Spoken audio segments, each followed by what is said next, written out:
యథార్థత అంటే honesty, honesty అంటే యథార్థత. మరి ఈ రెండంటే ఏంటిది అంటే యథ ప్లస్ అర్థము. యథార్థత అంటే యథ ప్లస్ అర్థము, యథార్థము అంటే ఏదైతే లోపల నిజముగా ఉన్నదో అదే భావమును దాచుకోకుండా, దానికి మేకప్ చేయకుండా, ముసుగేయకుండా ఉన్నది ఉన్నట్టుగా వ్యక్తపరిచే ఆ మనస్తత్వము పేరు యథార్థమైన మనస్సు. అంటే తన లోపల ఏదైతే ఉందో, తనకు బలహీనతలు ఉండని, తన ద్వారా తప్పు జరిగి ఉండని, ఏదైనా అది చెప్పుకోవడానికి సిగ్గుపడడు. కానీ అన్నీ ఉన్నది ఉన్నట్టు మాట్లాడతావా, జనం ఏమనుకుంటారంటే ఏమైనా అనుకోని, నేనేమిటో నేను తెలియజెప్తాను, ఏమైనా అనుకోని, లేనిపోని ఘనతలు నాకెందుకు, అనేక బలహీనతలు నాలో పెట్టుకొని నేనేదో పెద్ద పరిశుద్ధుల్లాగా పోజు కొట్టేది ఎందుకు? ఉన్నది ఉన్నట్టు నేను చెప్పుకుంటాను. అంటే జనం అసహించుకుంటారు కదా, అలాగా అసహించుకొని, ఎప్పుడు కాకపోతే క్రీస్తు న్యాయపీఠం ముందైనా నన్ను అసహించుకుంటారు కదా. అక్కడ నా బ్రతుకంతా దేవుడి సినిమా చూపించేస్తాడు, అందరికి అన్ని విషయాలు తెలిసిపోతాయి. అప్పుడైనా నన్ను అసహించుకోరా? అదేదో ఇక్కడ అసహించుకోవాలి, ఎందుకు దాచుకోవాలి? అంటే నా బలహీనతలన్నీ, నా వికృత స్వరూపము స్వభావంతో దాచిపెట్టుకొని నేనేదో పెద్ద అవతార పురుషుల్లాగా, చాలా పరిశుద్ధుల్లాగా పోజు కొడితే అందరూ అమ్మో ఇంత గొప్పోడంటే నమస్తే సార్ అనిపించుకోవడం నాకు అవసరం లేదు. ఉన్నది ఉన్నట్టే చెప్తాను, అది ఆనెస్టీ. యెహోవా యథార్థవంతుడు, ఆయన యథార్థముగా ప్రవర్తించే వారికి ఏ మేలు చేయక మాట్లాడు. ఈ ప్రాసెస్ అంతట్లో నిన్ను వెలిగించుటలో, యుద్ధములో నీకు సహాయపడుటలో, నీకు కృపనివ్వడంలో, అన్నిట్లో దేవుడు నీలో ఏం కోరుతున్నాడంటే నీలో యథార్థతను కోరుతున్నాడు. నీకు గొప్ప గొప్ప జ్ఞానం ఉండాలని ఆయన కోరుకోవడం లేదు. ఎందుకు తెలుసా? దేవుడు జ్ఞానుల కొరకు వెతుక్కోవటం లేదు. ఎందుకో తెలుసా? ఆయనే జ్ఞానం కాబట్టి. జ్ఞానులు నాకెందుకురా? ఎవరినైనా తీసుకున్నా జ్ఞానం తక్కువ ఉంటే నేను ఇస్తానుగా, జ్ఞానాధారము నేనే. జ్ఞానము లేని వాడిని తీసుకున్నా నేను వాడికి జ్ఞానం ఇస్తా. కానీ యథార్థత లేనటువంటి నాటకాలు రాయంటూ తెస్తే వాడికి యథార్థత ఎక్కడి నుంచి ఇవ్వాలి? జ్ఞానం అనేది దేవుని నుండి వచ్చే వరం. యథార్థత అనేది నీవు దేవునికి ఇచ్చే అర్పణ. Honesty is something you give to God. Wisdom is something God gives to you. నువ్వు జ్ఞానం లేని వాళ్ళని తెస్తే వాళ్ళని జ్ఞానులుగా చేయగలడు ఆయన. యథార్థత లేని వాళ్ళని తీసుకొస్తే వీడిని నేనేం చేయలేను, తీసుకుపోయి ఇక్కడి అంటాడు. యథార్థముగా ప్రవర్తించే వారికి ఏ మేలు చేయక మానడు. అంటే యథార్థత లేని వాళ్ళకి ఆయన ఏ మేలు కూడా చేయడు. You must be honest in your prayers, in your confession. భక్తుల ఆనెస్టీ చూస్తే, యథార్థత చూస్తే ఎంత ఫ్యాసినేటింగ్ అనిపిస్తుంది. భక్తుల యథార్థత ఎంత ఫ్యాసినేటింగ్. చౌదరి పురుషోత్తమ కవి పాట రాశాడు, త్రాహిమాం క్రీస్తునాథ.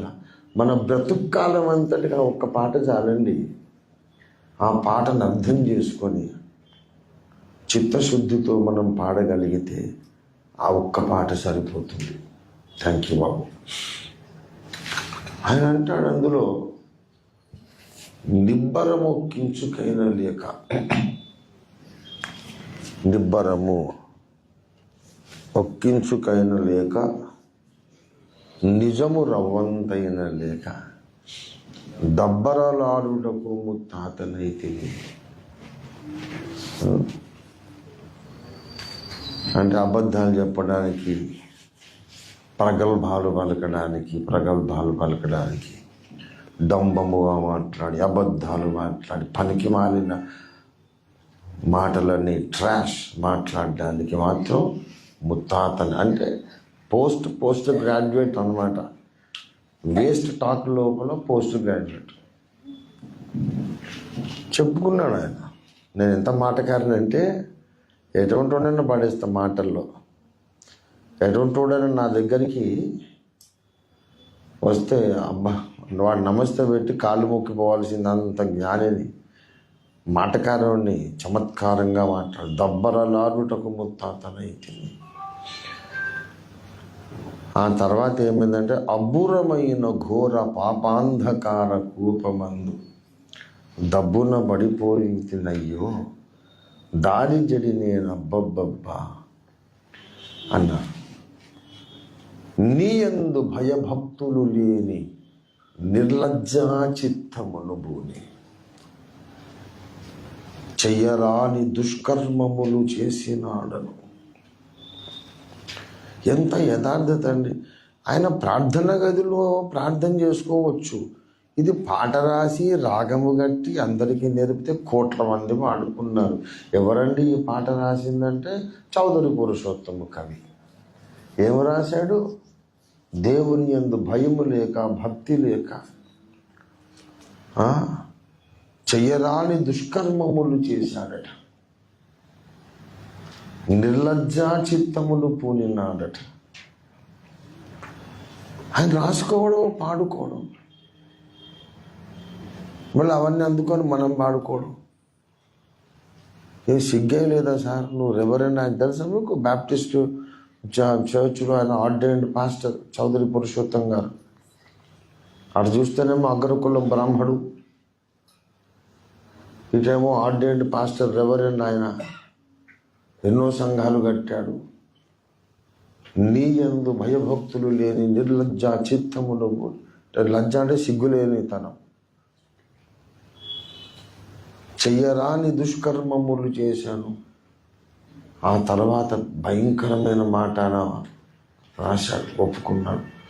దయ్యాల రాజు చేతిలో చెయ్యి వేసి వాని పనులు చెయ్యసాగి నేను భంగి జడిపోయి తినయ్యయ్యో అని ఆయన ఏడ్చుకొని రాసుకున్నాడు ఆ పాట. అది ఇప్పుడు కోట్ల మంది మక్కువతో పాడుకుంటున్నారు. ఎక్కడ పోయినా సార్ ఆ పాట పాడండి సార్. నీకెందుకు నచ్చింది ఆ పాట? నీకెందుకు నచ్చిందయ్యా? దయ్యాల రాజు చేతులు చెయ్యేసే పాట నీకెందుకు నచ్చింది? దబ్బరలాడుటకు ముత్తాతనైతిననే మాట నీకెందుకు నచ్చింది? అంటే ఎక్కడో టచ్ అవుతుంది. ఏ మేరీ కహానీ హై, ఇది నా జీవిత కథలాగుందిరా, నా కథే అని రాసినట్టుంది అనిపిస్తుంది మనస్సాక్షికి. అది యథార్థత. ప్రభునందు ప్రియులారా, మనం ఏదో భక్తులమని నటించి, మనుషుల ముందు నటించి, దేవుని ముందు నటించి ఏం పొందగలం? యథార్థముగా ఉండాలి. మన పాపపు ఒప్పుకోళ్ళు, మన నిజస్థితిని చెప్పుకోవడంలో ప్రభు ప్రేమ. తొలికే అనే పాటలో మాసిలమ్మని గారు రాశారు, జాప్యము చెయ్యక తెమ్మనియే దాచుకొని నా పాపమును జడియుచునే తెలిపి తిని ప్రభు ఎరిగిన నా నిజస్థితి. అవునా? ఆ చరణం తీయండి. ప్రభు ప్రేమ తొలికేకా హృదయములో ప్రతిధ్వనించే, పాపక్షమా యేసునిలో శరణును సంగుచు కనిపించే, పాపక్షమా యేసునిలో శరణును సంగుచు కనిపించే, ప్రభు ప్రేమ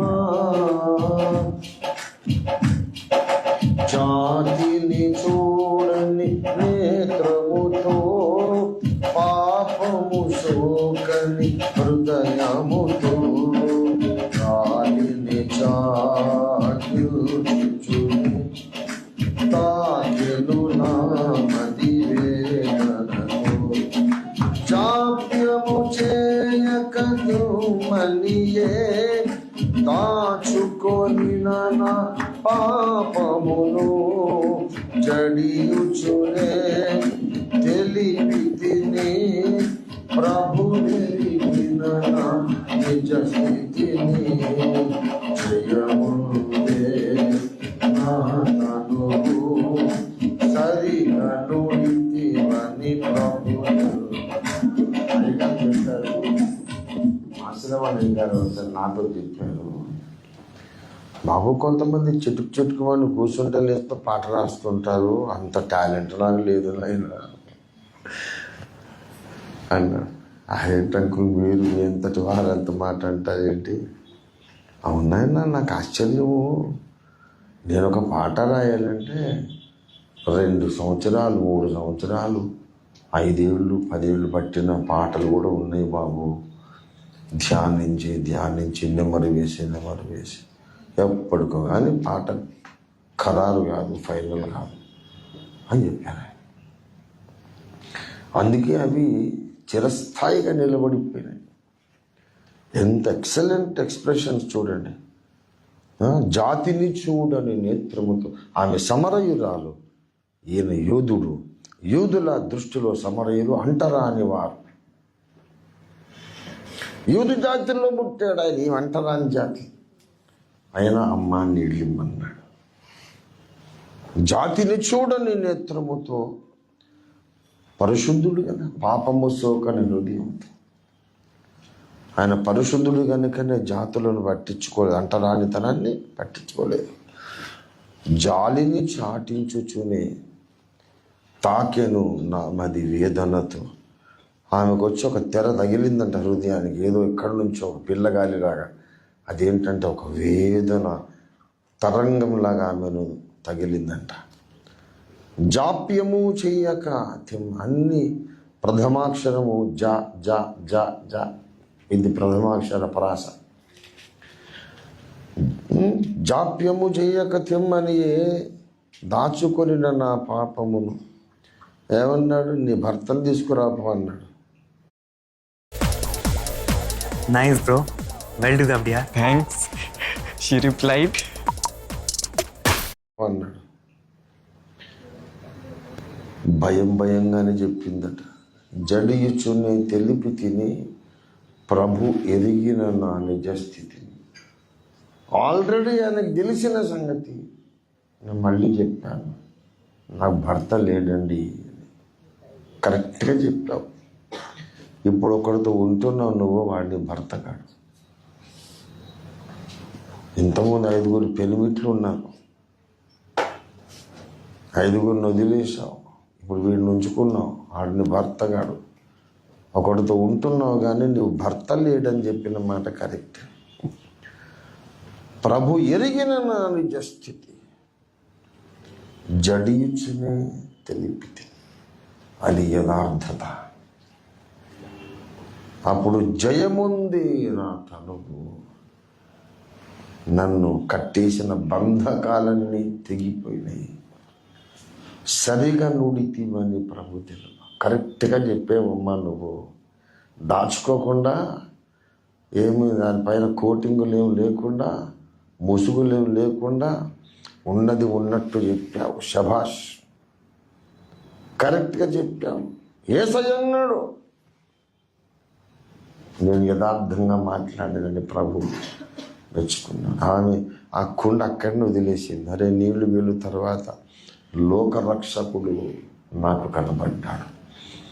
ఊళ్ళోకి పోయి మొత్తం అందరూ చాటించేసింది. అది యథార్థత. ఊళ్ళో వాళ్ళందరూ ఆమెను పాపపు స్త్రీ అని చీకొట్టారు, అసహించుకున్నారు. Characterless women. అది ఆడదినట్టండి, సిగ్గుశరం లేదు, క్యారెక్టర్ లేదని చీకొట్టారు. ఆమె తన పాపములు ఒప్పుకొనటం ద్వారా, యేసయ్య క్షమించుట ద్వారా కొన్ని వేల మందికి రక్షకుని చూపించింది. ఆమె నక్షత్రం అయిపోయింది. దేవునికి స్తోత్రం కలుగును గాక. దేవునికి నీ ఎడ్యుకేషనల్ క్వాలిఫికేషన్ అక్కర్లేదు, నీ జ్ఞానం అక్కర్లేదు, నీ వాక్చాతుర్యం అక్కర్లేదు. అందచందాలు అక్కర్లేదు. దేవునికి కావలసింది నీ యథార్థత. యథార్థత లేకుండా ఎంత తెలివి ఉంటేనేమి, ఎంత చదివితేనేమి, ఎంత డబ్బులు ఉంటేనేమి, ఎంత అందంగా ఉంటేనేమి, ఎవడికి కావాలి అవన్నీ? యథార్థత అనేది నిన్ను దేవునికి దగ్గరకు తీసుకెళ్తుంది. దేవునికి స్తోత్రం కలుగును గాక. యథార్థత అనేది నీ మీదికి పరిశుద్ధాత్మ అభిషేకాన్ని ఆకర్షిస్తుంది. దేవుని కృపను ఆకర్షిస్తుంది. యథార్థంగా నువ్వు మాట్లాడగలిగితే, యథార్థంగా ప్రార్థించగలిగితే, వీడురా నాకు కావలసిన వాడు, ఏమే నాకు కావలసిన నా కన్న కూతురు వచ్చేస్తాడు. ఆయన యథార్థవంతుడు, అబద్ధాలు చెప్పడు. అబద్ధికులందరూ మండుచున్న అగ్నిగంధకాల గుండంలో పాల్గొంటారు. కనుక మనం యథార్థంగా దేవుని దగ్గరికి వెళ్దాం. ఇప్పుడు మన బ్రతికేంటి, మన పరిస్థితి ఏంటి, దేవుని ఆజ్ఞలలో మనం పాటించనివన్నీ దేవుని నిర్లక్ష్య పెట్టి ఆయన ప్రేమను దుర్వినియోగపరిచి మన సొంత చిత్తాన్ని నెరవేర్చుకున్న సందర్భాలన్నీ యథార్థంగా చెప్పుకుందాం. భయంగానే చెబుదాం. ప్రభు ఎరిగిన మన నిజస్థితిని. God is looking for honest people right now so that he can bless them and cleanse them. మనల్ని ఆశీర్వదించడానికి, శుద్ధి చేయడానికి యథార్థవంతుల కొరకు ఆయన వెతుకుతున్నాడు. రండి ప్రియులారా, యథార్థవంతులుగా కనబడదాం. నేను దేవునికి యథార్థవంతుడిగా కనబడాలని నా ఆశ. జనం ఏమనుకుంటారో మనకు అవసరం లేదు. వాడు రేపు ఈ పాటికి ఉంటాడో లేదో తెలియదు. వాడు అనుకోవడం ఏంటి, మనం భయపడడం ఏంటి? వచ్చే ఆదివారానికి వాడు భూమి మీద ఉంటాడో లేదో తెలియదు. వాడు అనుకోవడం ఏంటి, మనం భయపడడం ఏంటి? దేవుడు ఏమనుకుంటున్నాడో అది మనం చూసుకోవాలి. ఆనెస్టీ, ఉన్నది ఉన్నట్టు మాట్లాడే యథార్థత. చెప్పు, నీ బలహీనతలు చెప్పుకో. ఆయన ఎరిగిన స్థితినే చెప్పుకో. నువ్వేమై ఉన్నావో ఆయనకు ముందే తెలుసు. కొత్తగా చెప్పేది ఏముంది? మరి అన్నీ ఎరిగిన వానికి ఎందుకు చెప్పాలండి? అన్నీ ఎరిగిన వానికి ఎందుకు చెప్పాలి అంటే, నువ్వు యథార్థవంతుడవో కాదో చూడ్డానికి, నువ్వు యథార్థవంతురాలువో కాదో చూడ్డానికి, నువ్వు యథార్థవంతుడువో నాటకాలు వేస్తున్నావో చూడడానికి. అందుకన్నాడు, ఒప్పుకొనడి మన పాపములు మనం ఒప్పుకున్న ఎడల. That shows your honesty before God. God already knows your sin, but he wants to see whether you are honest or not. He wants to know whether you are honest or not. అందుకే ఒప్పుకోవాలి అవసరం. ఒప్పుకోలు ఎందుకు అవసరం? దేవుడు తెలీదా? అన్నీ తెలుసు. నువ్వు వేసిన ప్రతి తప్పటడుగు తెలుసు. మాట నీ నోటికి నాలుకకు రాకముందే నీ మనస్సులో ఇలా అందాం అనుకుంటున్నప్పుడే ఆయనకు తెలుసు. ఇంకా ఆయనకు నువ్వు చెప్పేది ఏంటి కొత్తగా? ఈ పాపం ఒప్పుకోలు ప్రక్రియ ఎందుకంటే, యథార్థవంతుడైన దేవుని సన్నిధిలో నీవు కూడా యథార్థంగా ఉంటున్నావా లేదా అని చూడటానికి దేవుడు ఒప్పుకోలు సమయం ఇచ్చాడు. ఒప్పుకుందాం ప్రియులారా, ఒప్పుకుందాం. ఎందుకు దాచుకోవడం? ఆయనకు అన్నీ తెలుసుగా. జడియుచుని తెలిపి తిని ప్రభు వెరిగిన నా నిజ స్థితిని. జయముందే నా తనువు సరిగా నుడితివని ప్రభు తెలుప. ఇవాళ నీ ప్రార్థన విని, నీ ఒప్పుకోలు విని యేసయ్య ఒక్క మాట అనాలి, అమ్మా నువ్వు కరెక్ట్గా ఒప్పుకున్నావు. బాబు నా కుమారుడా, నువ్వు కరెక్ట్గా ఒప్పుకున్నావు. శబాష్, నాకు నచ్చారా మీరు. రియల్గా ఏదైతే ఉందో అదే చెప్పారు. I like you, you are honest. मुझे तो सबसे पहले से मालूम था, నాకు ముందే తెలుసు. కానీ నువ్వు చెప్తావో లేదో నేను చూస్తున్నా. పరీక్ష నెగ్గేవరా నువ్వు? బాగా ఒప్పుకున్నావు. నీ పాపాలని క్షమిస్తున్నాను, నేను ఒక నక్షత్రంగా చేస్తానంటాడు ఆయన. Honest people They walk with God. God walks with the honest people. Every Sunday your honesty is being tested. ప్రతి ఆదివారం ఒప్పుకోలు సమయంలో నీ యథార్థతను దేవుడు పరీక్షిస్తున్నాడు. ఆ యథార్థత నీలో కనబడినప్పుడు నీ కానుక బాగానే ఉంది, పాటలు బాగానే ఉన్నాయి, నీ ఆరాధన అంతా బాగానే ఉంది, బట్ సంథింగ్ ఈజ్ మిస్సింగ్ బాబు. నీలో ఆనెస్టీ కనబడలేదు నాకంటాడు. అమ్మా నువ్వు సరిగ్గా చెప్పావు అని ఆమె సమరస్త్రీ అనిపించుకుంది. మనం కూడా అనిపించుకోవాలి. కరెక్ట్గా చెప్పావు, కరెక్ట్గా ఒప్పుకున్నావు, సరిగ్గా నీ పాప ఒప్పుకోలు ప్రార్థన చేశావు,